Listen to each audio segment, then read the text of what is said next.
Assalamualaikum warahmatullahi wabarakatuh. Berjumpa lagi dengan Mimin. Kita lanjutkan saja ceritanya. Bab 3377 sampai bab 3378. Mata Chen Jie bersinar dengan cahaya yang licik. Dia tahu betul hubungan antara Ye Chong dan ketiga orang ini. Jika mereka tertangkap, Ye Chong pasti akan menyelamatkan mereka. Ya Tuhan, aku berani menjaminnya dengan hidupku. Selama kita mengendalikan mereka bertiga, cepat atau lambat Ye Chong akan muncul.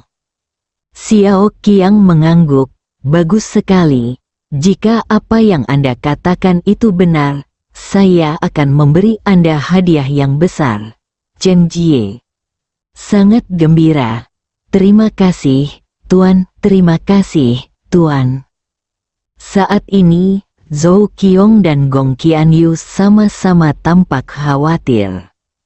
Jika dia benar-benar menggunakan dirinya sebagai umpan, bukankah pada akhirnya dia akan menyakiti Ye Chong? Tapi Wang Sui tidak tahu apakah Ye Chong akan datang untuk menyelamatkannya.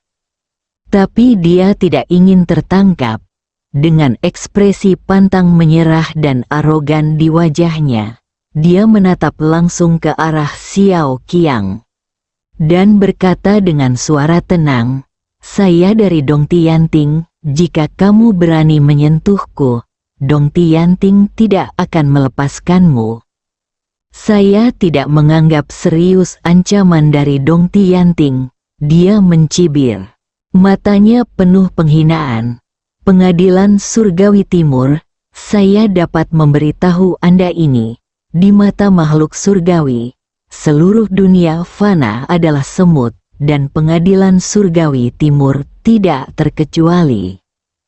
Baiklah, tangkap mereka dengan cepat. Saat ini, seseorang ingin mengekspresikan diri dan segera mengepung mereka bertiga. Wang Sui, Zhou Qiong dan Gong Qianyu juga mengetahui bahwa situasinya kritis dan memutuskan untuk menolak.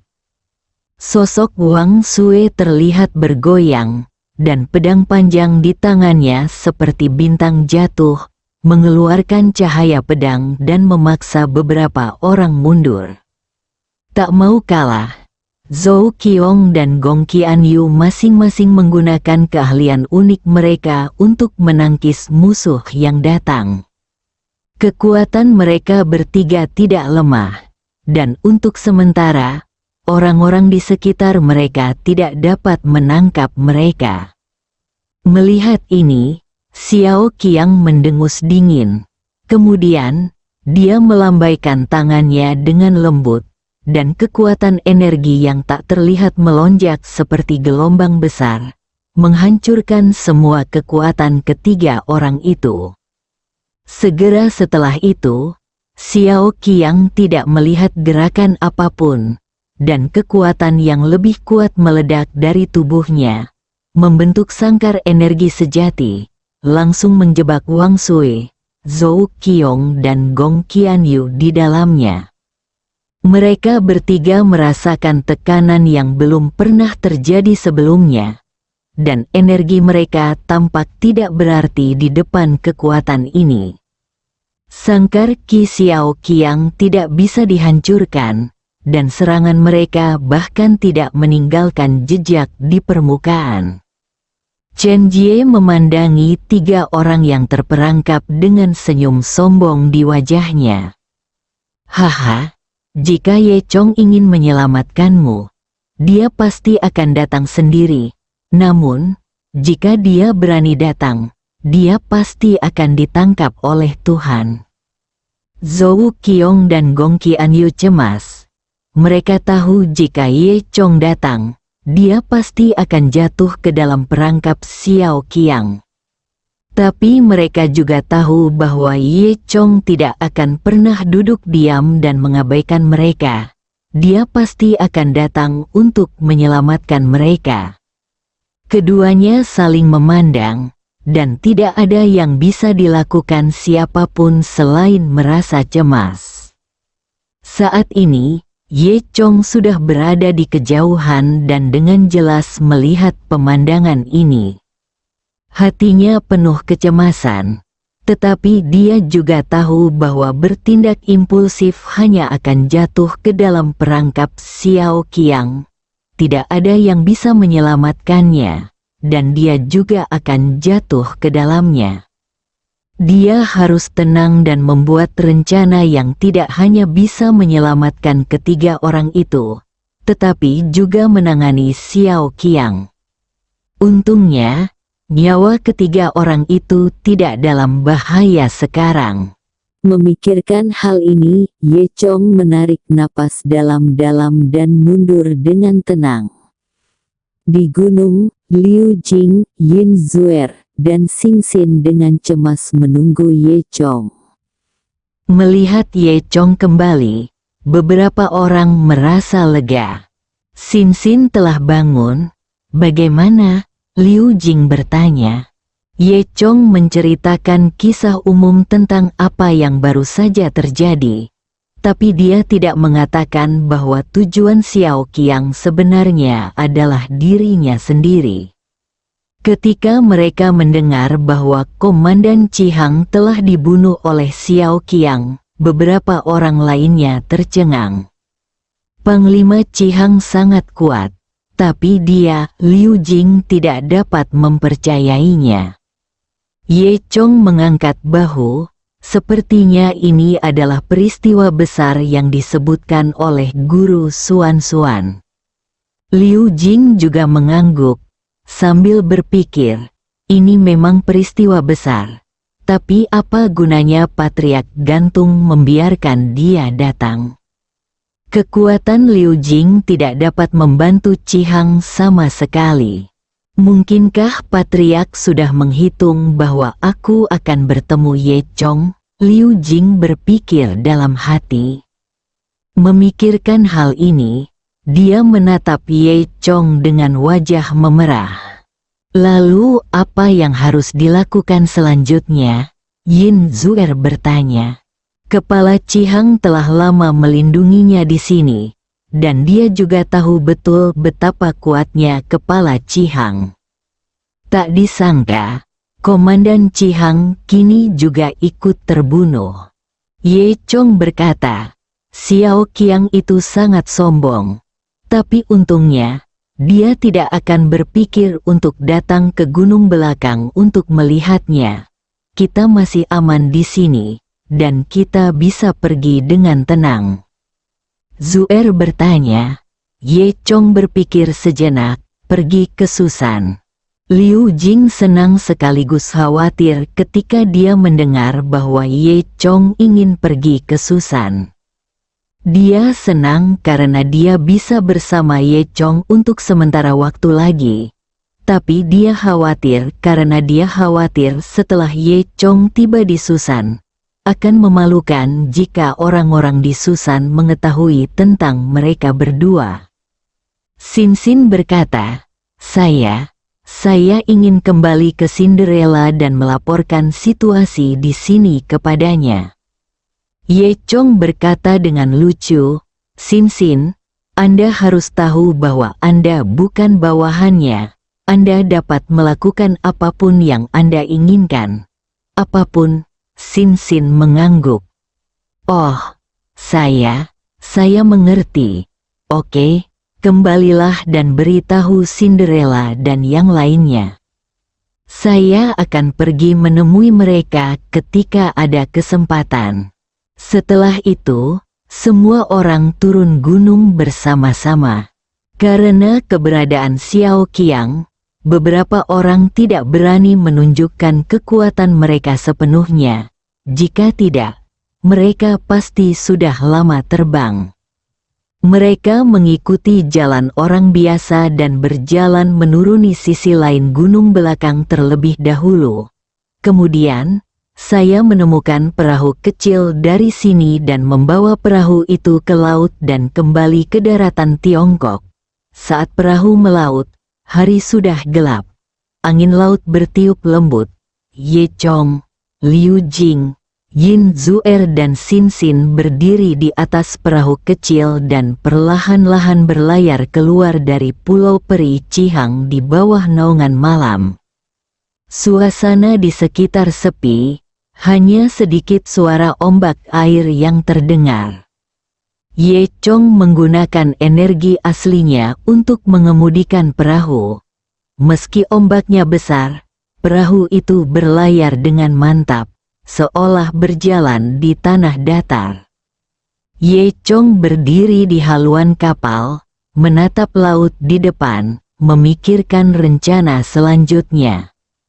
Pada saat ini, mata Yin Zuer memancarkan emosi yang rumit, dan dia tidak tahu apa yang dia pikirkan dalam pikirannya. Liu Jing bersembunyi di kegelapan, diam-diam menatap punggung Ye Chong dengan cinta yang mendalam di matanya. Perahu itu berlayar dengan tenang di malam hari. Sekitar 2 jam kemudian, mereka melewati jalur melingkar lainnya. Yin Zuer memberitahu Ye Chong bahwa ini adalah Pulau Guanyin. Garis besar pulau itu terlihat samar-samar di bawah sinar bulan. Mata Ye Chong menyapu seluruh pulau. Guanyin tinggal di pulau ini. Aku ingin tahu apakah dia telah kembali sekarang.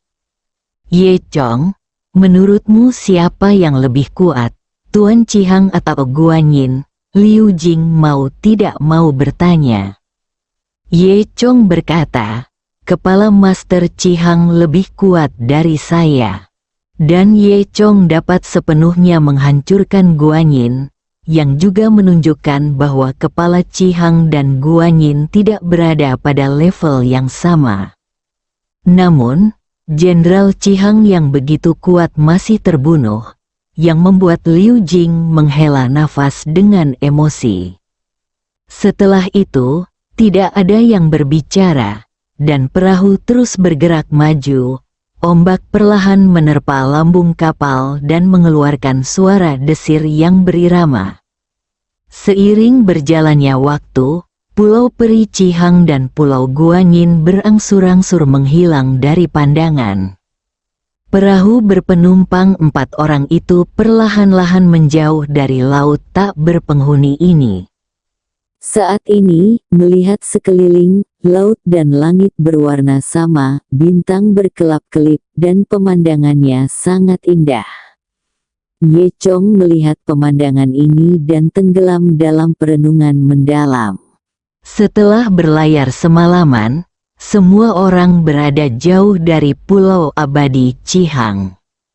Kali ini, Ye Chong juga bisa menggunakan energi aslinya dengan tidak hati-hati.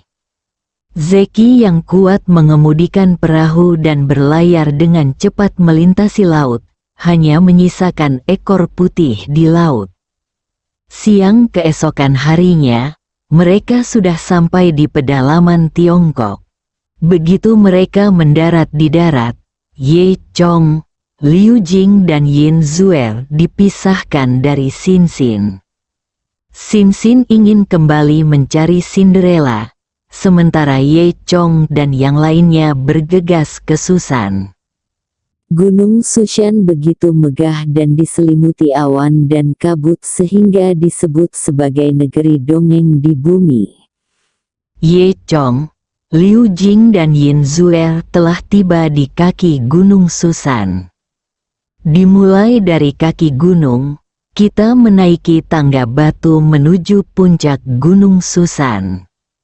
Sosok mereka memanjang di bawah sinar matahari, kontras dengan hijaunya pegunungan dan perairan hijau di sekitarnya. Semakin tinggi Anda pergi, semakin kaya energi spiritualnya. Di pegunungan, saya juga bertemu banyak murid dari Susan. Ketika murid-murid ini melihat Liu Jing, mereka berhenti satu demi satu dan memberi hormat padanya. Ekspresi mereka penuh rasa hormat.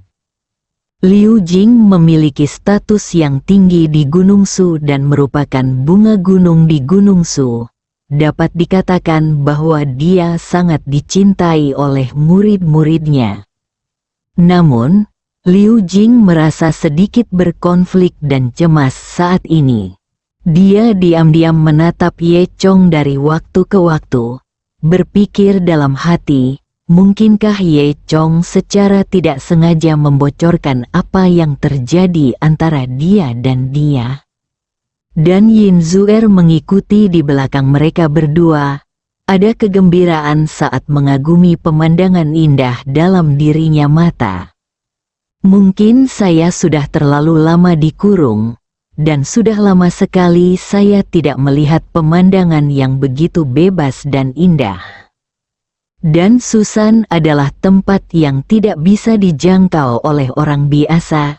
Segala sesuatu di sini membuatnya terasa baru. Ye Chong sepertinya tidak menyadari kekhawatiran Liu Jing saat dia berjalan. Dia memperkenalkan beberapa adat istiadat dan sejarah Susan kepada Yin Zuer. Liu Jing menarik napas dalam-dalam dan berusaha sekuat tenaga untuk berpura-pura menjadi normal agar rekan-rekan magangnya tidak menyadari kelainannya. Dia menyesuaikan ekspresinya dan menanggapi salam para murid dengan senyuman. Pada saat yang sama, dia mengamati Ye Chong dengan pandangan sekelilingnya untuk memastikan dia tidak mengatakan apapun yang seharusnya tidak dia katakan.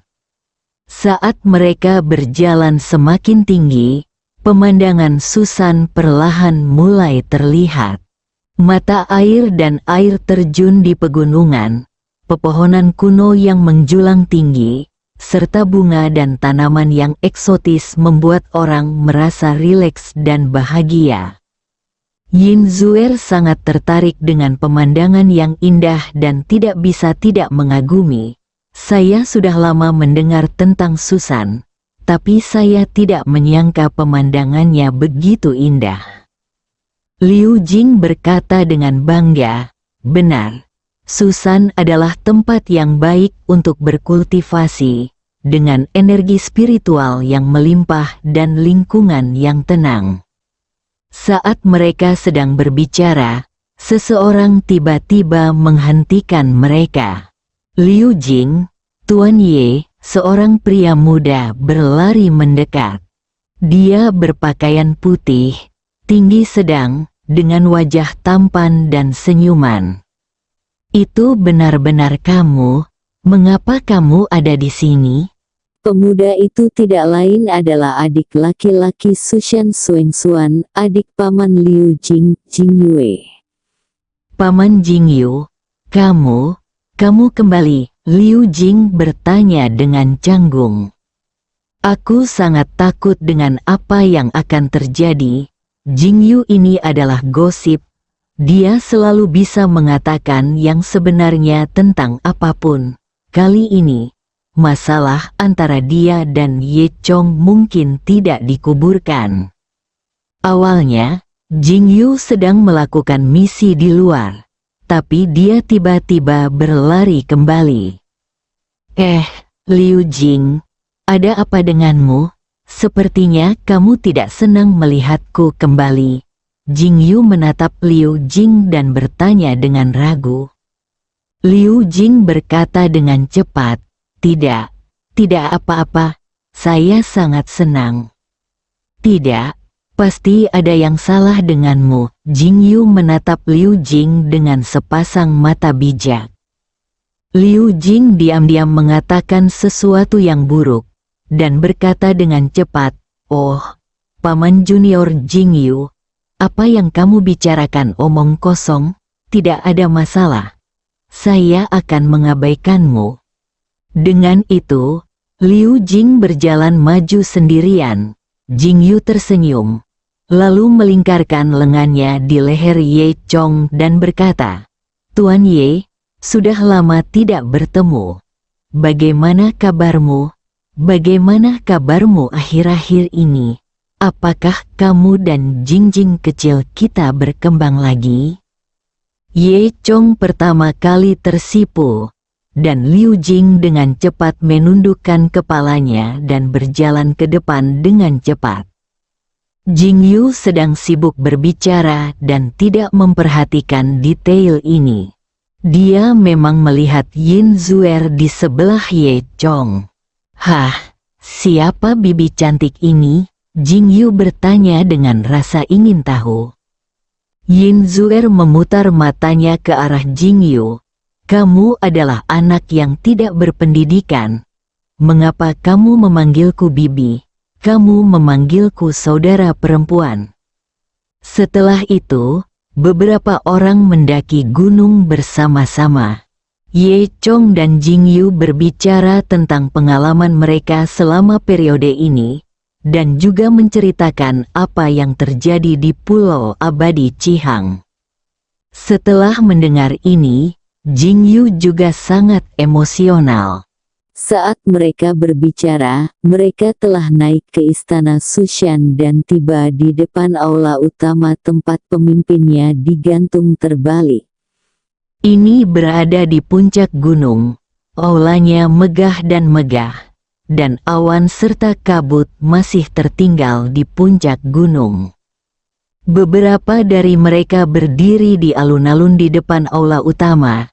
Tanpa sadar mata mereka tertarik pada pemandangan aneh. Saya melihat seorang pria tergantung terbalik di tebing di puncak gunung. Pakaiannya berkibar tertiup angin. Pria itu tampak sangat tua, dengan rambut putih dan janggut putih, dan tampak seperti peri, tetapi dia terlihat sedikit lucu. Seperti yang diharapkan dari guru gantung terkenal di Gunung Su. Ye Chong berkata dengan emosi di dalam hatinya. Yah, sang master menggunakan keterampilan magisnya yang unik, keterampilan magis terbalik. Keterampilan ini tampaknya cukup aneh bagi dunia luar, tetapi bagi sang master ia dapat melihat dunia dari sudut pandang terbalik. Ini sangat kuat, Jing Yue menjelaskan. Dari kejauhan, lelaki yang digantung itu tampak seperti kelelawar besar, tergantung di tebing, dengan cahaya redup memancar dari tubuhnya.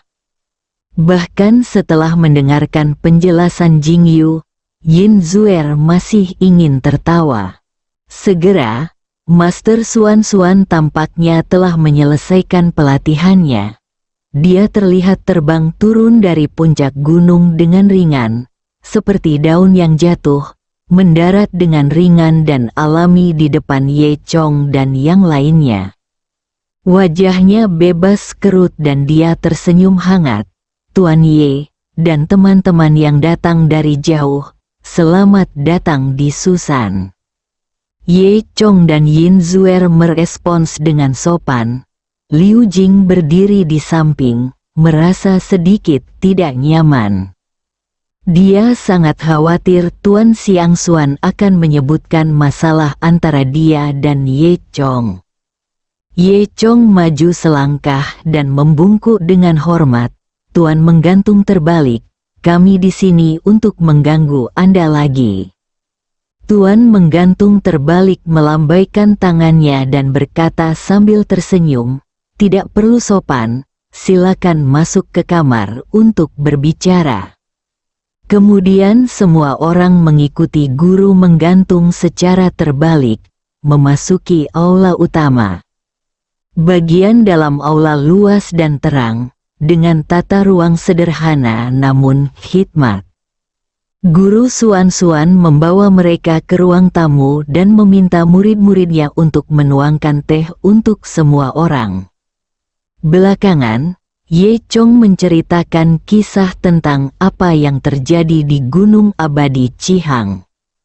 Tuan Xiang Xuan juga mengerutkan kening setelah mendengar ini. "Tuan, perhitunganmu sangat akurat. Benar saja, sesuatu yang besar telah terjadi." Liu Jing berkata dengan emosi.